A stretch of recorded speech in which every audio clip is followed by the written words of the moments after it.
Vermelho, né? Com essa introdução que você fez aí. Já não lembrava mais que eu respondi para você, porque realmente a gente tem respondido a muitos e-mails e a demanda em cima da gente na Embrapa desses anos todos tem sido gigantesca, né? A gente até fica em falta com alguns colegas, às vezes, que me mandam, e às vezes os e-mails também se perdem nos spams, porque vem muita coisa, e de vez em quando algum ou outro fica bravo, ao contrário do que você ficou contente, porque eu não vi. Aí, porque normalmente se eu vejo, eu respondo. Às vezes a demanda. E os filtros da Embrapa, não sei que cargas d'água também, nos e-mails da Embrapa, ele rejeita às vezes alguns e-mails, só que não me avisa e eu não sei se avisa a pessoa, né? Quer dizer, ninguém recebe nada. Eles estão tentando mexer nisso, mas aí você fica às vezes perdido. Mas assim, a gente tem, assim, da história dos drones, da história mesmo quando a gente começou, a gente foi precursor mesmo na área de processamento de imagem, só para vocês terem uma ideia, vocês vão falar, acho que eu estou muito velho. Bom, a gente até tenta rejuvenescer um pouco, acabei de implantar o cabelo marcado, aí deu um ar de mais novo. Daí depois eu te dou as dicas. Tô brincando. Mas também sou despojado para falar o que acho, também não tem problema. Mas assim, quando a gente começou lá atrás, eu fiz a minha primeira versão de um aplicativo de imagem, lá com o grupo da Unicamp, no DOS. Acho que ninguém de vocês ainda conhece mais o DOS, né? Mas não tinha interface gráfica, o Windows estava começando. E a gente fez um software para analisar raízes de plantas, que foi um grande sucesso. Basicamente, a gente fazia uma linearização e um thresholdzinho simples, coisa que é aquela história, né? Em terra de cego, quem tem um olho é rei, né? Então, a gente acaba se destacando porque é uma coisinha simples, mas nunca, não tinha ferramenta, ninguém tinha feito. Abrir uma imagem não é igual hoje, que você abre, ela chama a funçãozinha e está tudo pronto, né? Era varrer a imagem, o cabeçalho, aprender lá o que é o formato bitmap, varrer bit a bit, então era toda uma dificuldade, não tinha. Então a gente passou por toda essa fase, né? E a gente vê a evolução, a gente chega hoje no Deep Learning e a gente fica impressionado, né? Então, realmente, desde a época que eu sofri muito, né? Bom, na época da Unicamp mesmo, não tinha Google, não tinha internet suficiente para fazer as buscas. A gente sentava lá na biblioteca, ficava folheando aquelas revistas, né? Tentando achar, fazia as comutações entre biblioteca. Hoje, pesquisar, vocês só não aprende quem não quer, né? Porque está tudo aí, né, na mão. Então a gente viu uma grande evolução nesse período. A gente foi precursor lá naquela época, a gente fez desde aquelas ferramentas de imagem, depois passamos pelo Windows 11, 3.1 e assim foi. E sempre mexendo com imagem, tentando ser motivador. E o meu lado é sempre menos formal, acadêmico, era sempre muito prático, tentando fazer a coisa simples, uma interface para o usuário final. Então esse é sempre o meu ponto de vista. Às vezes eu não entro, eu evito a matematiquez, apesar de eu ter me formado também em matemática, mas eu tento deixar de uma forma muito simples. Passamos por alguns apertos, né? É importante saber que nem tudo é flor então se aprende muito com as coisas ao longo da vida. Por exemplo, esse negócio de querer sempre muito arrojado, de tentar buscar solução e às vezes não ver os limites. Eu estou contando isso porque é importante para os alunos, às vezes, essa experiência. Então, por exemplo, eu fiz o primeiro software que eu fiz de análise de raízes, eu estava na Unicamp aprendendo o processamento de imagens com meus professores, o professor Clésio Tosi, o Lotulfo, que foram grandes parceiros. Aí o Clésio, eu era aluno dele, fazia tese com ele, né, dissertação, um exemplo. Isso ninguém sabe muito. A gente aprendeu aquele negócio do histograma, aquelas coisas, fui lá, implementei rapidinho, gerou um produto, a Embrapa teve um impacto gigante. Aí a Embrapa, não, vamos gerar como produto, aquele negócio da briga sempre entre publicar e gerar. A gente gerou um produto. Quem que começou a vender, né? A gente vendeu, no primeiro mês, a gente vendeu 100 unidades para muitas universidades do software Ciarcs. antigo, SEARCS. Saiu na revista brasileira de Ciência do Solo, a gente fez algumas coisas. Aí quem que compra o software, né? Só estou contando essa história porque a gente comprou uma professora da Unicamp, da Biologia, e foi mostrar para o Clésio, né? Clésio, olha aqui, ó, você tem que fazer, pôr seus alunos para fazer essas coisas boas assim e tal, não sei o quê. Ela era esposa do Clésio. E a hora que ela mostrou para o Clésio ficou uma onça comigo, né? Só para você ter ideia, isso resultou que eu não pude terminar o mestrado na Unicamp. Então, assim, são coisas que a gente passa, né? Estão falando de experiências, assim, porque você está querendo resolver, você vai na crista da onda. Eu achei que o que eu aprendi na aula não era domínio e dono, não era porque eu era aluno dele, que era dele, né? Na verdade, que a gente tinha que fazer juntos. Mas na santa ingenuidade, na santa correria do dia a dia de atender um santo e outro, a gente pisou na bola, talvez com ele, como ele acha. Hoje é um grande amigo, por isso que eu estou falando abertamente.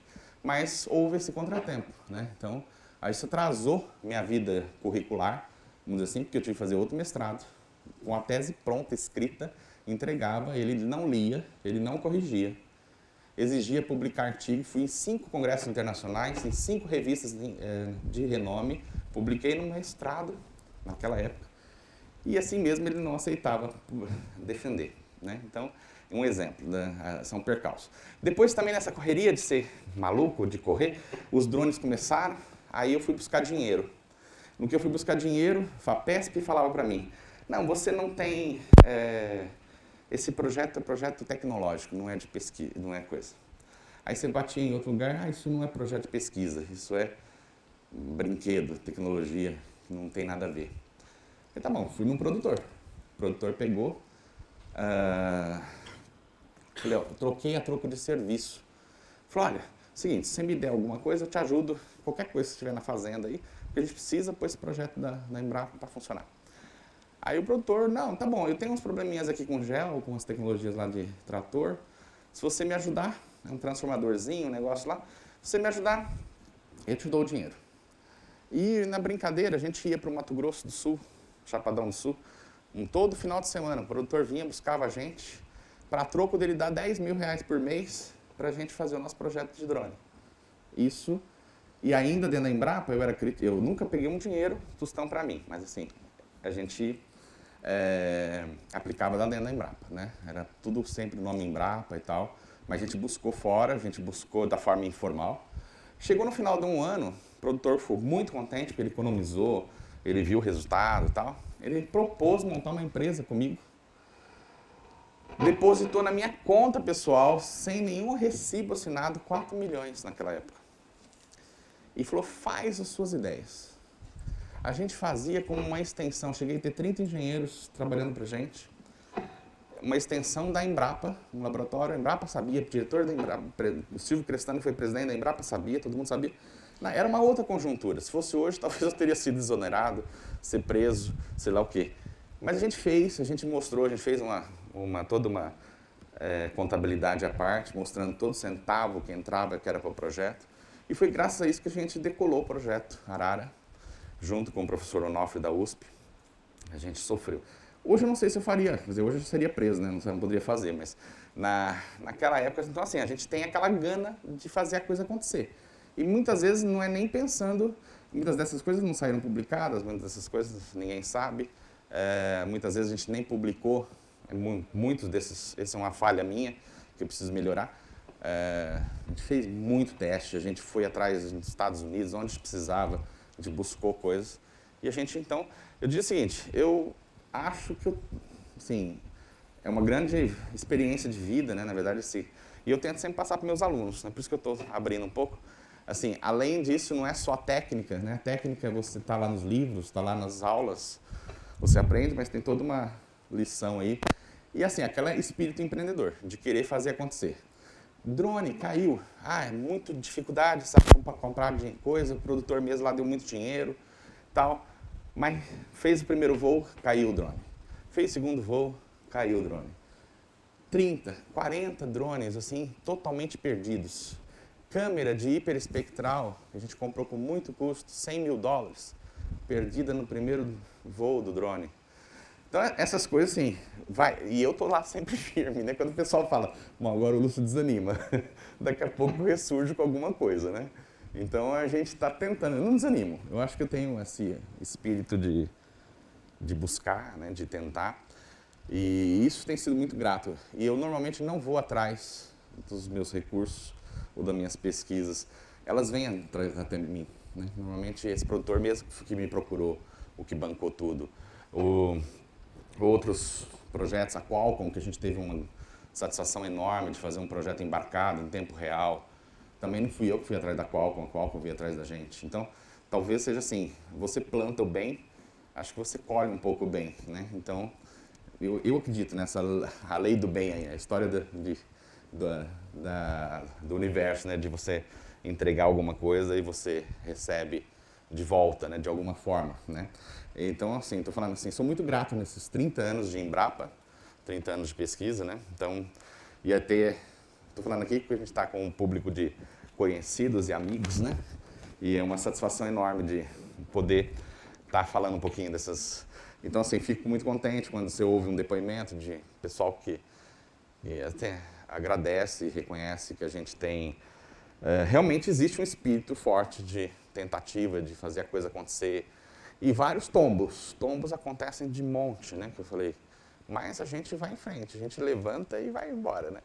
Agora mesmo, mudança do governo, Embrapa sofrendo também com alterações, daqui a pouco a gente não sabe o que vai virar, mas a gente vai ressurgindo e a gente vai fazendo, né?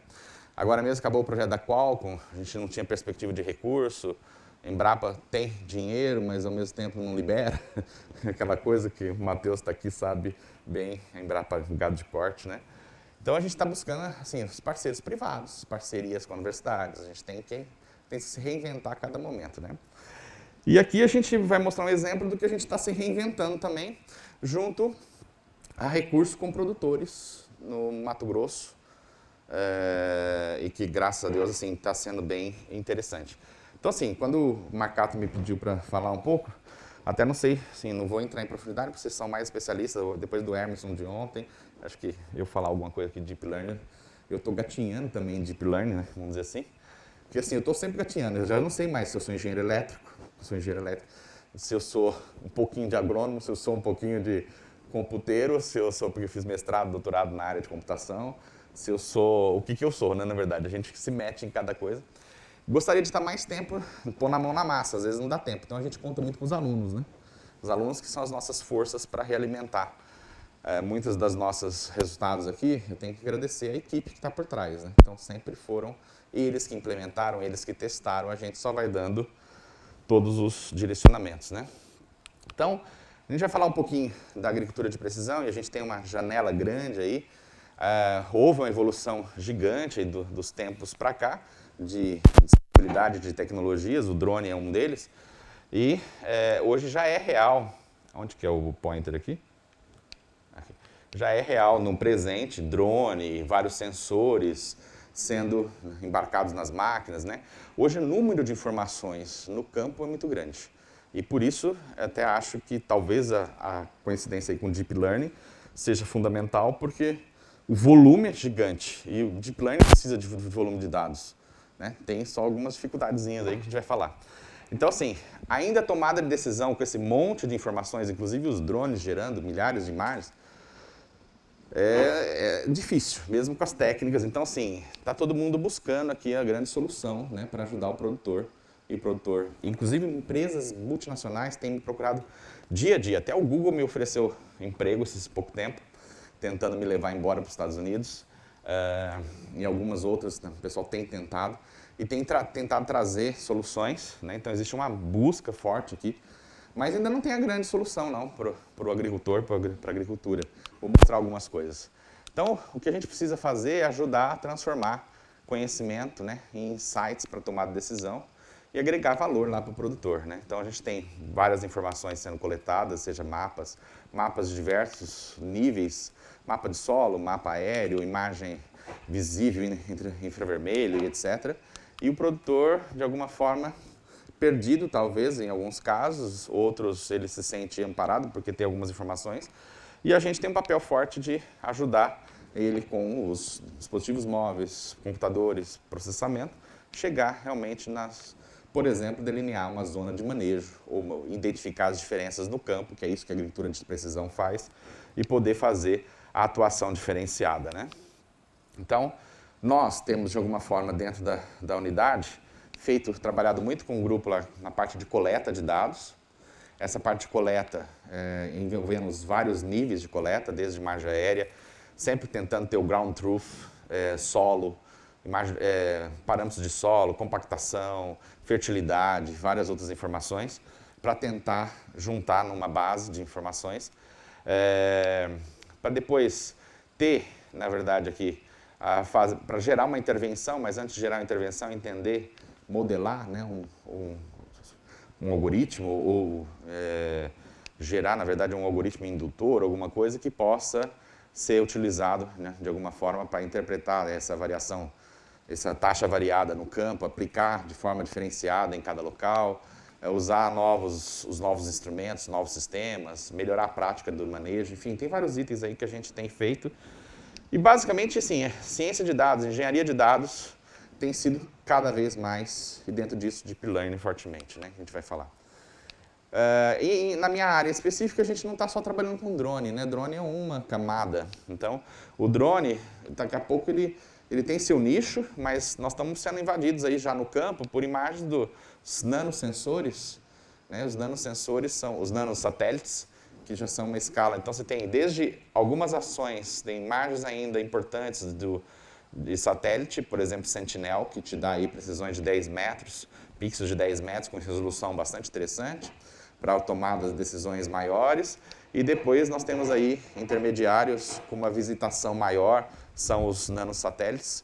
A própria Embraer está investindo nisso, tem uma empresa Visiona, né, que está colocando aí para o ano que vem, provavelmente já vai ter a parceira da Embrapa, a gente está ajudando, colocar um nanosatélite brasileiro, né, com uma frequência bastante alta e precisão de pixel, resolução GSD fantástica. Então, assim, provavelmente o drone vai ter seus nichos específicos, por causa de nuvem, etc. Ainda ele toma imagens abaixo da nuvem, mas nós vamos ter aí uma nuvem também já de alguns nanosatélites.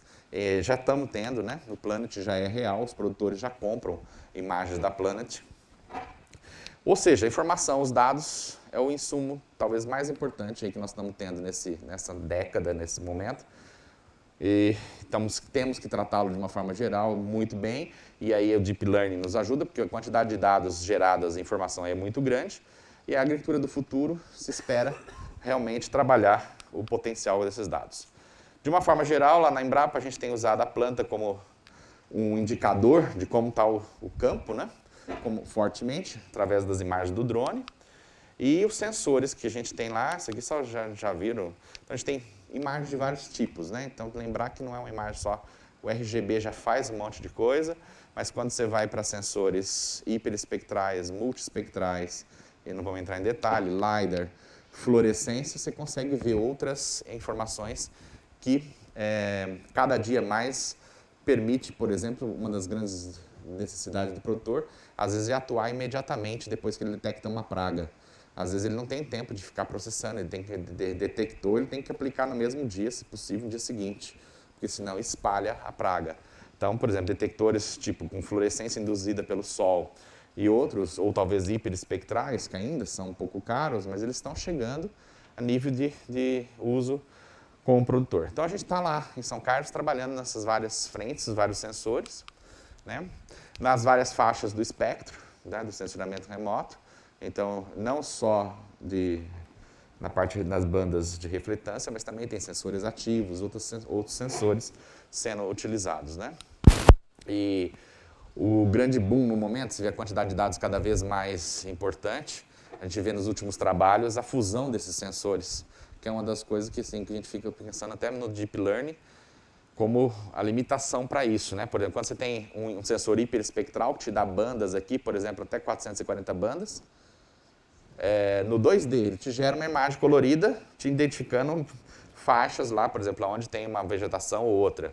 A hora que você põe o LiDAR junto no mesmo drone, por exemplo, você tem isso em 3D, você consegue saber qual é a porção da floresta ou da planta ou que está acontecendo, o dano, ou o que está acontecendo Então você consegue enxergar e ter, hoje o nosso mundo é 3D, né? Graças aos nossos sensores.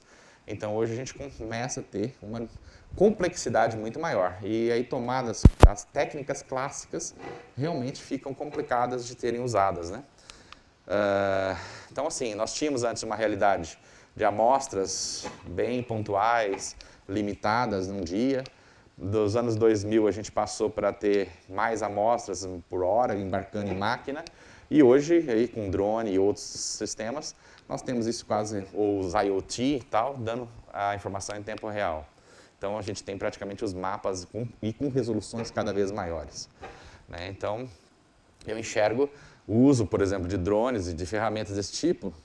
Então você tem desde a parte genética com a parte climática, né, de alguma forma, interferindo lá na produção. Mas aí você, através de vários sensores, dos vários drones, você consegue ver crescimento da planta, saúde e produtividade. São os principais itens que a gente está mirando aí nesses softwares ou nessas metodologias que a gente está trabalhando. E aí, quando a gente fala em crescimento da planta, é a altura de planta, tamanho de copa, progressão, como que ele está crescendo, taxa de crescimento e tal. As plantas, a saúde, a gente vai ver em algumas bandas índices vegetativos que indicam isso, né, temperatura e outros, clima é muito importante. E tudo isso visando o quê? Aumentar a produtividade lá para o produtor, lá no final, né? Então a gente também tem monitores de produtividade, a gente sempre compara se o nosso método melhora isso de alguma forma. Então aqui tem vários itens, né? Você pode fazer seleção de genótipos, né? O Matheus aqui é da área dessa área de genótipos, né? De estresses, de doenças ou outras infestações. Enfim, tem abrem várias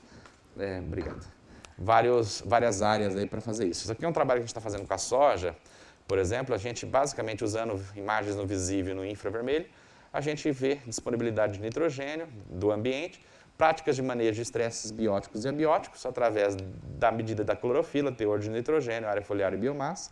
E com isso a gente tenta gerar os algoritmos, identificar os estresses da planta, o estado nutricional, o estágio de crescimento, sanidade, produtividade. Como que a gente faz isso? Tem que ter um monte de gente junto, isso tem que ser colaborativo, né? Eu sozinho não dou conta.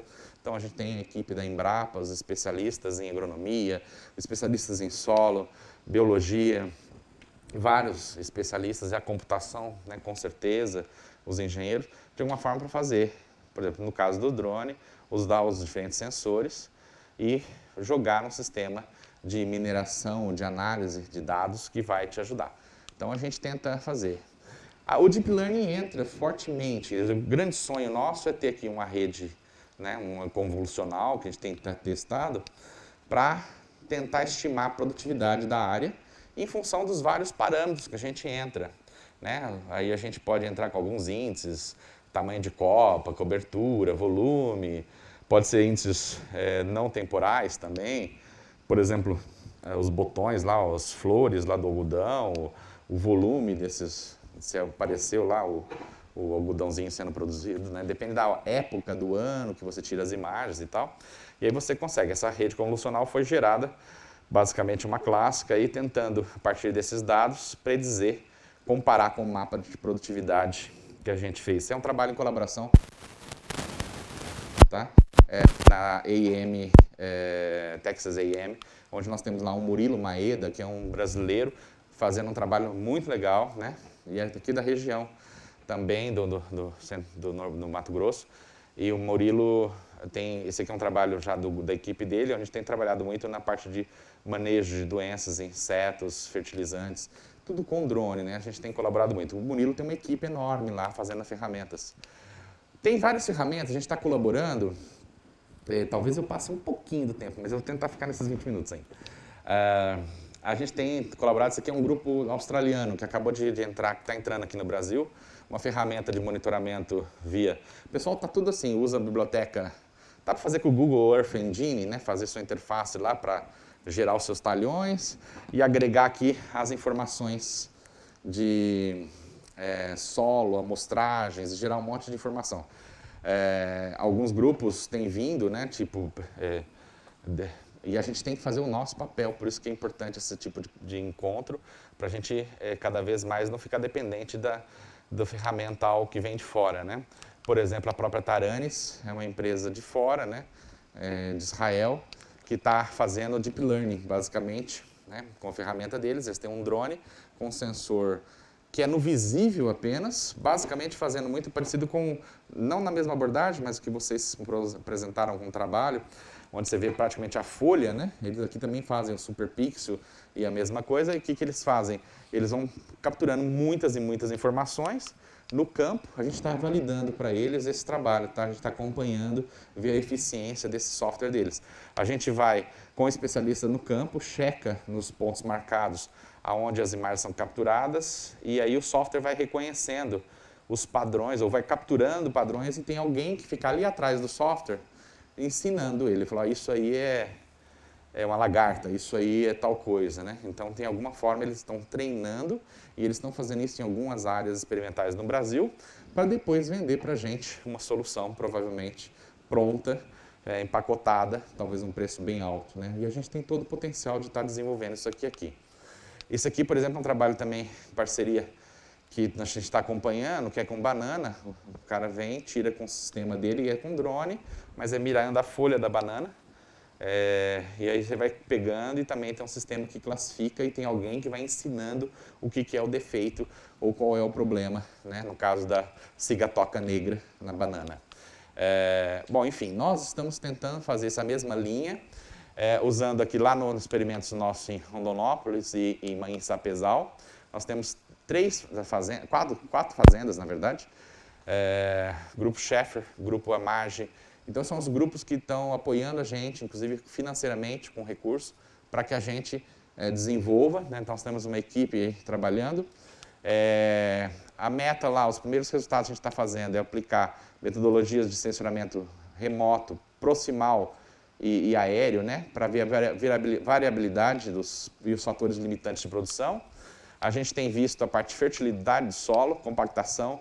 Isso aí tudo a gente tem camadas. É isso, Marcato, que eu gostaria da gente... A gente tem fertilidade, a gente tem compactação, a gente tem condutividade elétrica, a gente tem nematóide, a gente tem mapa de imagem de drone, imagem de satélite, produtividade, aplicação de insumo, presença de bicudo e matéria orgânica. Essas são algumas camadas que a gente tem e a gente não está sabendo ainda tirar a conclusão, entendeu? Os dados estão nos dando umas surpresas aí. E além disso, a gente faz, os nossos experimentos são experimentos que a gente chama on the go, on farm, desculpa, on the go não, on farm. On farm é você pegar na linha mesmo de produção do cara, você simular, por exemplo, aqui adensamento de sementes. Você faz várias parcelinhas, isso acontece durante o ciclo normal, só que você vai definir. Uns lugares você põe mais semente, outros você aduba mais, você põe mais ureia, etc.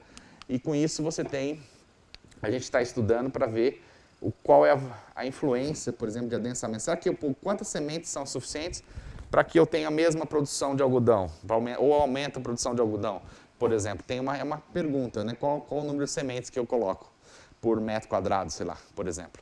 E assim por diante, né? Mapeamento com ocorrência de nematóides, que é um dos problemas sérios no campo nosso.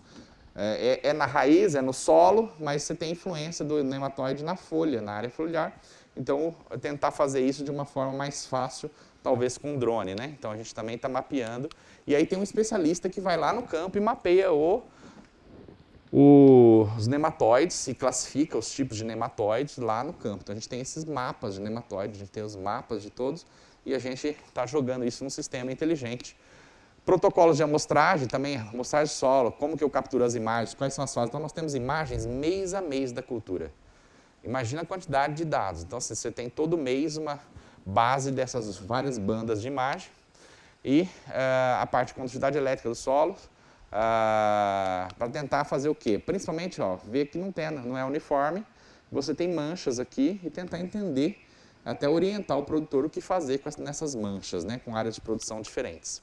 E começou com análise semiautomática dos dados, georreferenciados, para tomar decisão usando machine learning clássico, principalmente, e depois a gente faz, claro, a gente gera as imagens, vai para o tal do QGIS, rotinas em Python ou mesmo em R, e está testando os vários algoritmos. E aí, sim, Então, assim, coleta de dados bem organizada nas todas as fazendas, padronizada. A gente gastou o primeiro ano fazendo padronização, porque o primeiro ano, aliás, nós erramos, inclusive. Por exemplo, o pessoal tinha máquina que colhia a cultura, da John Deere e tudo mais, e que tinha mapa de produtividade. A hora que a gente pôs mapa de produtividade, eu vou mostrar aqui na frente, junto com o mapa com os que a gente enxergava lá, não batia. Simplesmente não tinha como. O que nós descobrimos? Que tinha influência. O cara, na hora, tinha problema desde do tipo, o cara começava a colher de manhã, ou vinha com um monte de máquina. Aquela frente, parecia aquela coisa de filme, né? Várias máquinas, 50 máquinas colhendo. Mas umas colhiam de manhã e elas terminavam, mudavam de posição para colher à tarde. A umidade mudava, a umidade do solo, do ar, mudava. O resultado da John Deere de produtividade mudava completamente. Então a gente começou a ver problemas no ajuste da máquina, no sensor de produtividade. Então essa coisa, você joga num sistema de Deep Learning sem prestar atenção nisso, ele vai te achar alguma coisa, mas não é uma coisa que é real. É um fake ali na história, né? Então tem que tomar cuidado também nesse preparo do dado. Armazenamento do dado é outro problema que nós estamos tendo, porque as fazendas ficam aqui no Mato Grosso. Por exemplo, eu estou falando do algodão, a gente tem experimentos no Brasil inteiro. Mas a gente transfere para São Carlos. A gente começou, a única solução mais viável por enquanto é colocar no HDzinho, SSD, manda por correio e depois volta e assim por diante. Fica então HD toda vez indo e voltando, porque rede não vai. E extração de conhecimento é o que a gente está fazendo lá em São Carlos, né? Fazendo hospedado, a gente optou por não pôr na nuvem. Então, por exemplo, condutividade elétrica, um exemplo, a gente tem lá, ele vê matéria orgânica, tem a relação direta com matéria orgânica, com fertilidade do solo. Quando a gente vai uma imagem RGB, isso aqui usando um índice MPRI, um índice simples, a gente percebe as manchas.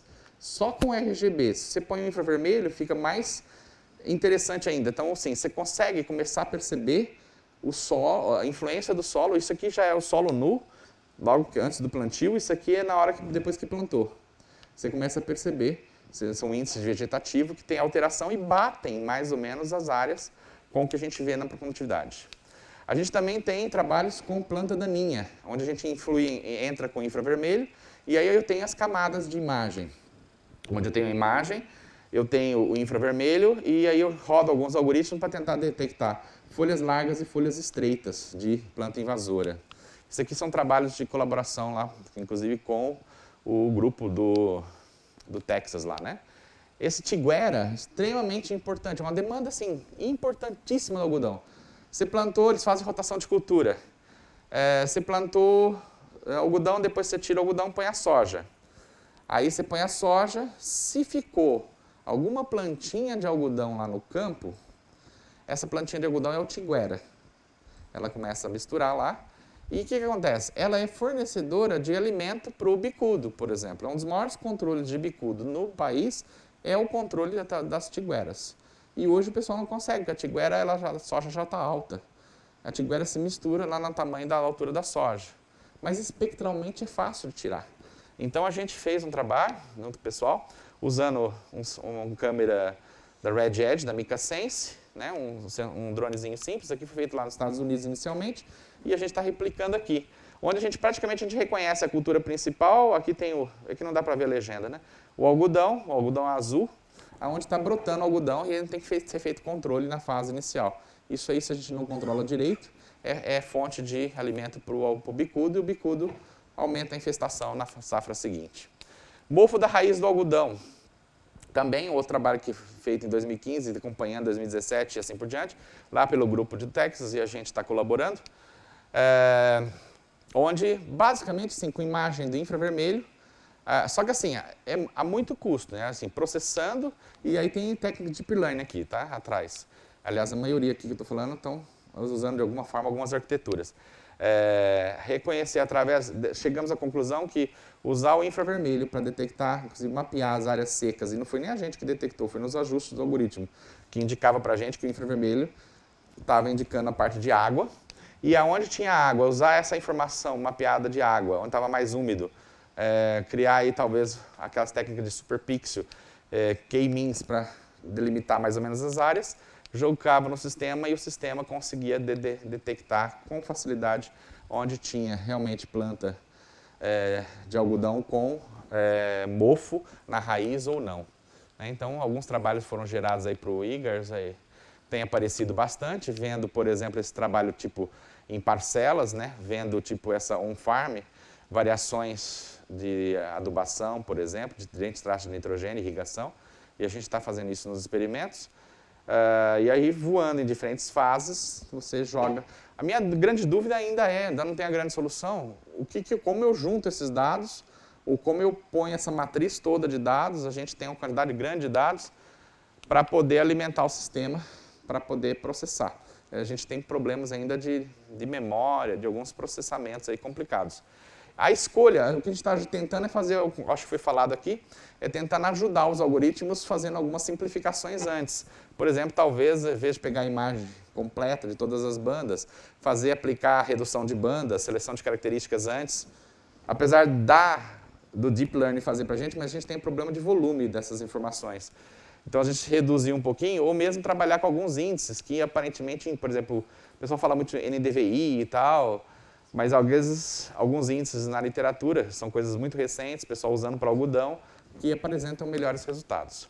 Então, na verdade, a fusão dessas informações, dessas várias coisas, você pegar um Deep Learning, pegar um espectro desse completo, imagina que nós estamos tentando fazer. Nós rodamos um primeiro exercíciozinho ali, com uma base de imagem de espectros, tentando não só pegar multiespectral, mas temos imagens multi, temos imagens, esse aqui vou pular, hiper. E a ideia é a seguinte, tentar detectar. Uma das grandes demandas do pessoal do algodão é praga, detecção precoce. Então, o que a gente fez? A gente transformou o nosso dado inicial em componentes principais e a gente inoculou, a gente fez em laboratório várias plantas, vários vasos. Então, imagina o trabalho também para fazer isso. A gente fez em soja, milho e algodão. Na Embrapa Senargem, eles têm todo o controle biológico, lá eles geram as pragas, né? Então, eles foram criando as lagartinhas, lá, as podópteras, o bicudo e tal, e fomos criando também, e a gente soltou nos vasos em ambiente fechado. Então, a gente fez 10 vasos para cada repetição nossa.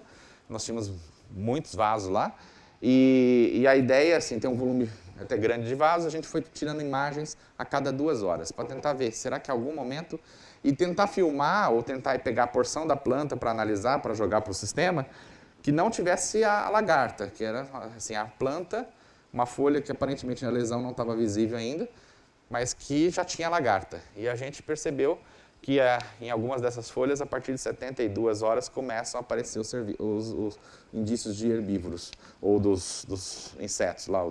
Então, aqui a gente consegue começar a perceber as classes. A gente fez uma pré-análise antes e a gente está rodando agora, está querendo rodar isso com Deep Learning. Se a gente conseguir, por exemplo, aqui é só com 2 componentes principais, né? Reduzir para tentar mostrar. Mas existem agrupamentos, né? Então, existe bicudo, lagarta, a gente vê espectros distintos. Então, se a gente jogar num sistema desse, o problema é como jogar, como treinar, né? Mas, enfim, depois a gente pode abrir a discussão. Identificação de nematóides, que é visível, isso serve para ajudar o manejo para o próximo ano. Deficiências nutricionais, a parte de raiz, eu já falei. E compor isso com outros sistemas. Por exemplo, o LiDAR, que é bem conhecido, hoje já pode ser embarcado com vários drones, a gente tem um lá. Isso aqui foi junto com o pessoal da UFMG, que voou para a gente um experimento, o pessoal da Flórida. Aí, isso aqui era lá na UFMG, mas a gente fez um trabalho no algodão. E no algodão, a gente consegue mapear tanto com LiDAR quanto com um dronezinho gerando nuvem de pontos. Claro, com menor resolução, mas a gente joga a nuvem de pontos, essa camada, para ver a altura, para aplicar controle de crescimento do algodão. Então, tem um sisteminha que usa essa informação. E aí a fusão dessas informações para tentar jogar o hiperespectral em cima, exatamente na posição, no lugar. Não vou entrar em detalhes aqui, mas tem umas publicações, depois a gente pode ver. Então a gente tem as áreas lá, isso aqui nós estamos com um experimento na Coamo, lá no Paraná, em soja, numa fazenda de um produtor, nós estamos acompanhando desde 2017 as produtividades dele. A gente está tirando esses vários dados. A gente está com as unidades piloto aqui no Mato Grosso, Scheffer, Três Lagoas, Grupo Scheffer, dois Talhões, Amage e Petrovinas, são grandes grupos. Nós fazemos lá produtividade, condutividade elétrica, índices de vegetação, A taxa, textura do solo, compactação, fertilidade, nematóides. E a gente tem os experimentos on-farm, onde a gente faz em blocos casualizados aqui, variações de taxa de ureia e variações de número de sementes. E a gente está tentando estudar as correlações, vendo o índice de NDVI com produtividade, por exemplo, foi uma das coisas que a gente no primeiro ano começou a perceber que não batia, e a gente foi chegando para tentar ver. A gente alimentou o sistema automático de machine learning, não dava resultado nenhum, a gente achou que estava tudo errado. Fizemos aqui produtividade do algodão também em 2019, começou a coisa acontecer porque a gente calibrou os sensores, a gente conseguiu resultado. Uma coisa muito legal que tem apresentado resultado é a gente jogar isso, os dados temporais, pegar lá as imagens também do Sentinel. Então a gente tem dados em escala 10 metros e em escala aí de 2 centímetros de pixel. E a gente pode ver nas parcelinhas, por exemplo, as ações.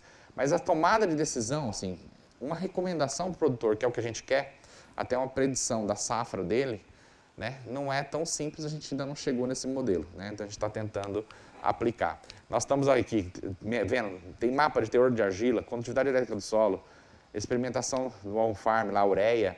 Nós temos a ureia em diferentes fases e os índices de vegetação. Estamos na Petrovina, né? Aqui são exemplos.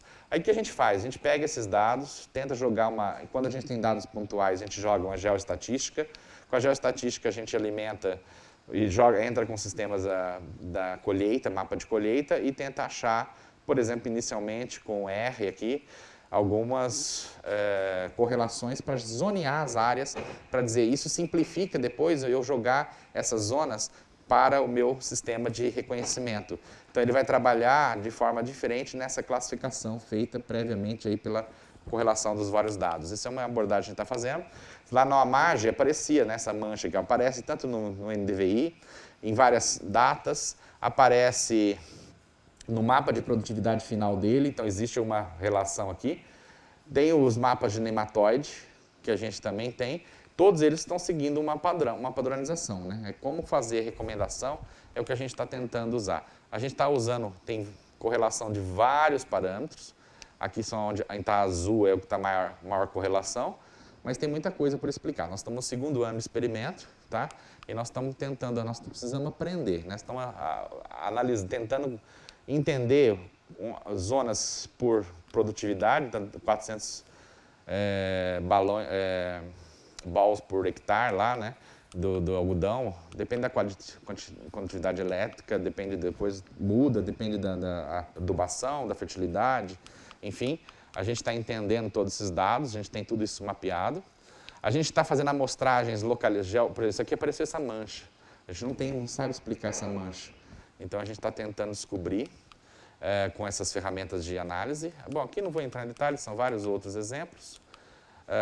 O que é interessante é que a gente tem dados de boro, cálcio, índices vegetativos e tudo mais, né? Tem os tipos de nematóides no solo, na raiz, na planta, né? Enfim, e aí a gente tenta cruzar e como alimentar meu sistema mesmo, deep learning nessa história, é uma das discussões aí para a gente tirar o melhor proveito, né? Exemplozinho do que a gente está fazendo em citros também, ó, a gente tem outro trabalho em citros, a gente está vendo doença. A gente está usando aqui a Mask-RCN, que a ideia é tentar segmentar aquela por instâncias, né? Tentar achar aquelas máscaras, o Emerson já mostrou, então não vou entrar em detalhe.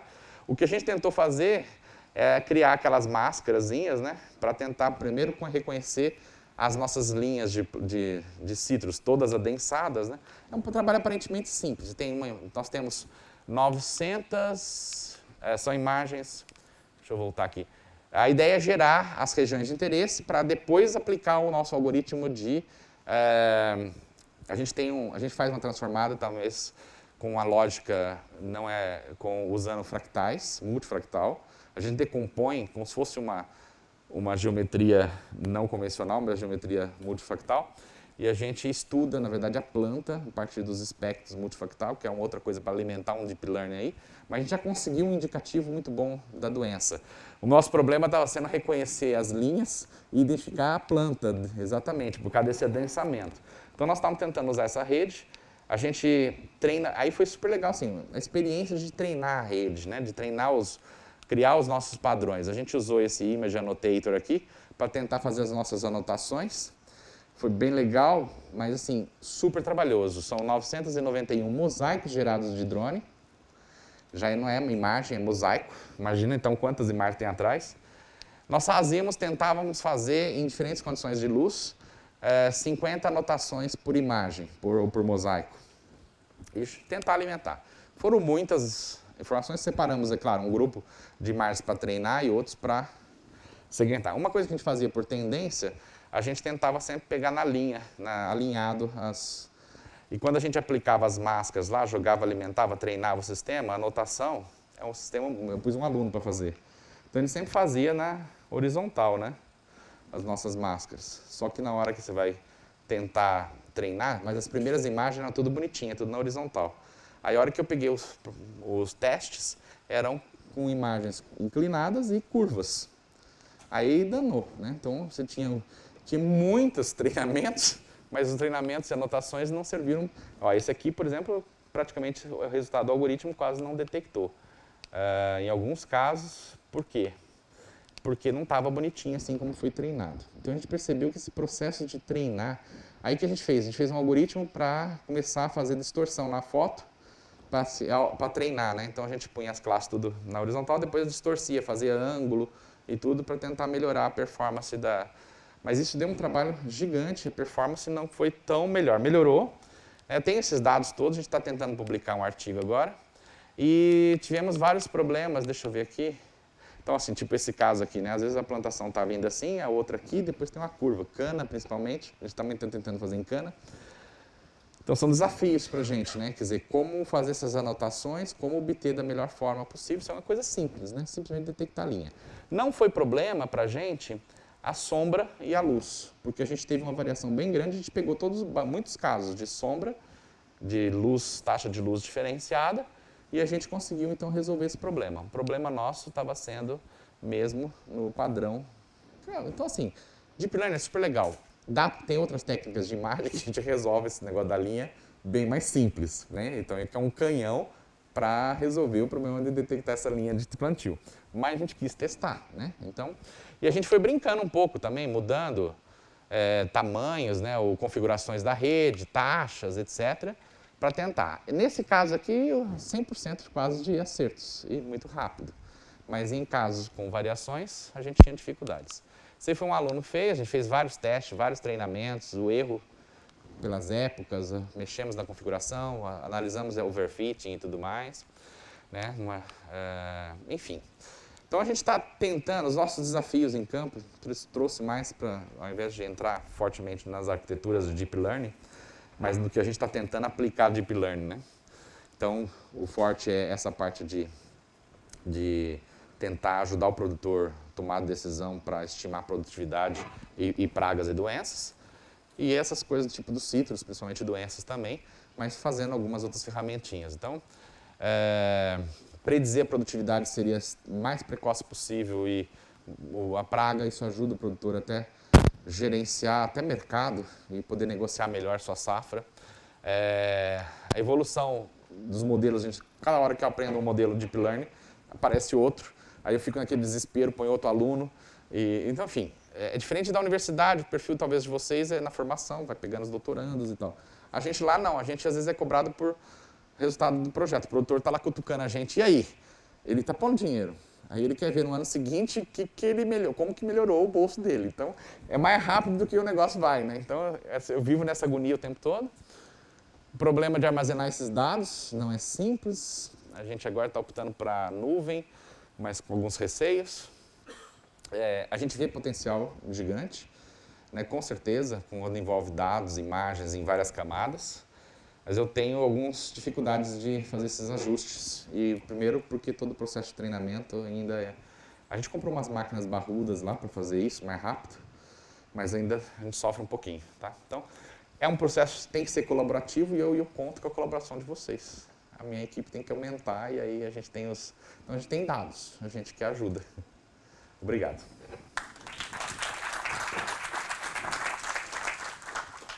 Obrigado, Lúcio. Muito bacana.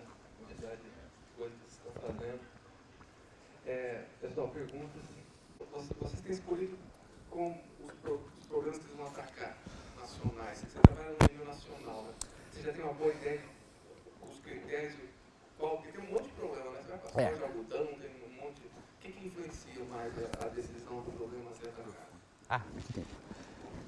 Em geral, assim, a gente tem trabalhado por demanda junto aos produtores.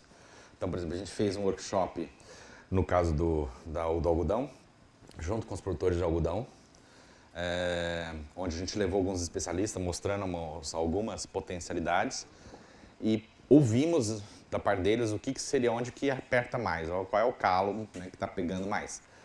E no caso lá, os grupos grandes, a MAGE e o IMA, né, Instituto Mato Grossense do Algodão, nos ajudou a direcionar. A gente fez esses workshops e a partir dos workshops a gente mapeou algumas demandas. Demanda forte deles, controle de tiguera. Outra demanda forte, controle de praga, detectar precocemente praga. E, inclusive querem drone aplicar pulverizando localizadamente para as pragas, mas ainda não. Nós estamos. Semana que vem nós vamos mostrar, inclusive, o primeiro protótipo que a gente fez para o algodão, que a gente está trabalhando nisso. Então, assim, a gente tem pego, às vezes, os nichos. Lá, como o grupo de algodão é consorciado, algodão e soja, então a gente trabalha com esse grupo, esses 4 grupos que estão ajudando a gente. Nos citros, o grande problema lá na região nossa é o greening, o HLB, que ainda é uma doença sem cura, vamos dizer assim, né? E o pessoal tem 2 decisões, ou abandona e tenta conviver com aquilo, ou tenta achar uma solução para precocemente tirar a planta do campo, que é essa a ideia que o pessoal está fazendo. Então a gente está atuando nos citros, o foco nosso é a identificação do greening. E a gente fez, usando essa técnica nossa aí de análise, inclusive tem uma deep learning atrás, uma análise multiscala, que está nos ajudando a detectar fortemente aí a gente detecta com 3 meses depois que a bactéria se instala, a gente já tem, só que a gente está rodando, para a gente certificar, a gente está agora rodando experimentos, a gente fez 60 mil plantas, não sei se você vê como é uma loucura. Eu preciso processar 60 mil plantas, então eu tenho que os drones voar, montar os mosaicos, identificar plantinha a plantinha, jogar tipo aquelas janelinhas para o algoritmo como entrada, ou a imagem como um todo, e dar o diagnóstico por planta. Então isso aí é um trabalho gigante que a gente está fazendo, já está desde 2008.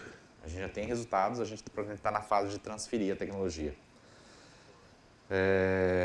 Aí tem assim, cana, como é ali do lado, tem as usinas, então também tem experimento com cana, tem as mesmas camadas. Então a gente também tem um monte de... Então assim, eles ajudam nos elencar aonde está apertando, o que está pegando mais, se é uma praga que está acontecendo, se é a fertilidade do solo, e aí a gente pega os especialistas e está colocando e mapeando. Então a gente está hoje com experimentos em uva de mesa e para vinho, a gente tem umas vinícolas trabalhando com a gente, também com os parceiros. Na vinícola a gente está tentando ver, porque eles têm uns vinhos lá que produzem alguns especiais, que produzem hiper bem e são super caros. Por exemplo, tem uma vinícola Guaspari, a gente está vendo os vinhos dele de alta padrão. Aí o que a gente está tentando? Levantar mapear várias coisas, vários parâmetros para tentar responder para eles o que melhorar ou como fazer com aquelas que não produzem daquele jeito, produzirem, e qual é o parâmetro que realmente é significativo. Então eles nos indicaram o que eles queriam, a gente foi lá e tentou resolver. Então a gente está com essas frentes, tem umas outras também, né, que a gente está... mas assim, sempre procuramos ouvir, Emerson, porque... por mais que a Embrapa tenha agrônomos, né, aí tem aquelas pesquisas básicas. O Matheus está aqui, no gado de corte, parceiro também de vocês. A gente tem a parte de fenotipagem, né, tentar achar os fenótipos melhores, em pastagem e tal. Aí é uma demanda da pesquisa, claro, já com todo o conhecimento. A gente também tem demandas assim, mas esses outros projetos são aplicados. E a cobrança é mais pesada, porque é diferente do nosso, quer dizer, projeto de pesquisa. Aí quando você vai para o produtor está bancando. Você tem ideia, o IMA deu para a gente, por ano, o custo nosso tem sido de 2 milhões. De levar gente, compra equipamento. Só o serviço de drone foi 900 mil. Só para você ter uma ideia. Então, aí o cara quer ver. Pro ano seguinte, nós vamos ter, sem ser semana que vem a outra, nós vamos lá fazer prestação de conta. Nós vamos apresentar o que nós chegamos, aonde a gente já tem recomendação para eles, porque senão eles vão cortar o dinheiro. Tipo assim, é mais ou menos assim. Então não dá para precisar 3 anos, você falar que você precisa mais 1 ano para tentar justificar aquele algoritmo seu, olha, o negócio você tem que ser muito bom para fazer isso, né? Então, aí algumas demandas acontecem, aqui eu falei, acho que a gente é privilegiado, né? Que nem agora o JICA, que é do Japão, tem que investir um dinheiro a fundo perdido no Brasil, na parte de melhorar a produtividade da soja e, porque é claro, ver sustentabilidade para eles no alimento, e eles querem principalmente aplicar na região onde a agricultura está avançando na Amazônia. Então, eles mapearam, identificaram, chegaram na gente como sendo um grupo que tem potencial para ajudá-los e vão, por exemplo, pôr um dinheiro expressivo para os próximos 4 anos aí para a gente. Então, a gente, às vezes, aí a gente foca a equipe naquele... Tem tempo aqui, horas? Então. Tudo bem, então vamos agradecer mais uma Obrigado. salva de palmas.